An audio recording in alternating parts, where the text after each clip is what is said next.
కీర్తనల గ్రంథం 71వ కీర్తన. యెహోవా, నేను నీ శరణు జొచ్చియున్నాను, నన్నెన్నడును సిగ్గుపడనీయకుము. నీ నీతిని బట్టి నన్ను తప్పింపుము, నన్ను విడిపింపుము. నీ చెవియొగ్గి నన్ను రక్షింపుము. నేను నిత్యము చొచ్చునట్లు నాకు ఆశ్రయదుర్గముగా ఉండుము. నా శైలము, నా దుర్గము నీవే. నీవు నన్ను రక్షింప నిశ్చయించియున్నావు. నా దేవా, భక్తిహీనుల చేతిలో నుండి నన్ను రక్షింపుము. కీడు చేయువారి పట్టులో నుండి, బలాత్కారుని పట్టులో నుండి నన్ను విడిపింపుము. నా ప్రభువా యెహోవా, నా నిరీక్షణాస్పదము నీవే. బాల్యము నుండి నా ఆశ్రయము నీవే. గర్భవాసినైనది మొదలుకొని నీవే నాకు ప్రాపకుడవైయుంటివి. తల్లి గర్భము నుండి నన్ను ఉద్భవింపజేసిన వాడవు నీవే. నిన్ను గూర్చి నేను నిత్యము స్తుతిగానము చేయుదును.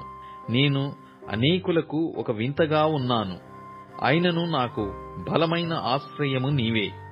నీ కీర్తితోనూ నీ ప్రభావ వర్ణనతోనూ దినమంతయు నా నోరు నిండియున్నది. వృద్ధాప్యమందు నన్ను విడనాడకుము. నా బలము క్షీణించినప్పుడు నన్ను విడవకుము. నా శత్రువులు నన్ను గూర్చి మాటలాడుకొనుచున్నారు. నా ప్రాణము కొరకు పొంచియున్నవారు కూడి ఆలోచన చేయుచున్నారు. దేవుడు వానిని విడిచెను, తప్పించువారెవరునూ లేరు. వానిని తరిమి పట్టుకొనుడి అని వారనుకొనుచున్నారు. దేవా, నాకు దూరముగా ఉండకుము. నా దేవా, నా సహాయమునకు త్వరపడి రమ్ము. నా ప్రాణ విరోధులు సిగ్గుపడి నశించుదురుగాక. నాకు కీడు చేయ చూచువారు నిందపాలై మానభంగము నొందుదురుగాక. నేను ఎల్లప్పుడూ నిరీక్షింతును. నేను మరి ఎక్కువగా నిన్ను కీర్తింతును. నీ నీతిని, నీ రక్షణను నా నోరు దినమెల్లా వివరించును. అవి నాకు ఎన్నశక్యము కావు. ప్రభువైన యెహోవా యొక్క బలాత్కార్యములను బట్టి నేను వర్ణింప మొదలుపెట్టెదను. నీ నీతిని మాత్రమే నేను వర్ణించెదను.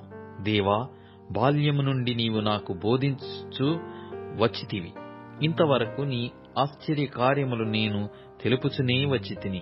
దేవా, వచ్చు తరమునకు నీ బాహుబలమును గూర్చియు, పట్టబోవు వారికందరికీ నీ శౌర్యమును గూర్చియు నేను తెలియజెప్పునట్లు తల నెరిసి వృద్ధుడనైయుండు వరకు నన్ను విడవకము. దేవా, నీ నీతి మహాకాశమంత ఉన్నతమైనది. గొప్ప కార్యములు చేసిన దేవా, నీతో సాటి అయిన వాడెవడు? అనేకమైన కఠిన బాధలను మాకు కలగజేసిన వాడా, నీవు మరలా మమ్ము బ్రతికించెదవు. భూమి యొక్క అగాధ స్థలములలో నుండి నీవు మరలా మమ్ము లేవనెత్తెదవు. నా గొప్పతనమును వృద్ధి చేయుము. నా తట్టు మరలి నాకు నెమ్మది కలగజేయుము. నా దేవా, నేను కూడా నీ సత్యమును బట్టి స్వరమండల వాద్యముతో నిన్ను స్తుతించెదను. ఇశ్రాయేలు పరిశుద్ధ దేవా, సితారాతో నిన్ను కీర్తించెదను. నేను నిన్ను కీర్తించున్నప్పుడు నా పెదవులను, నీ విమోచించిన నా ప్రాణమును నిన్ను గూర్చి ఉత్సాహధ్వని చేయును. నాకు కీడు చేయ చూచువారు సిగ్గుపడియున్నారు. వారు అవమానము పొందియున్నారు. కాగా నా నాలుక దినమెల్లా నీ నీతిని వర్ణించును.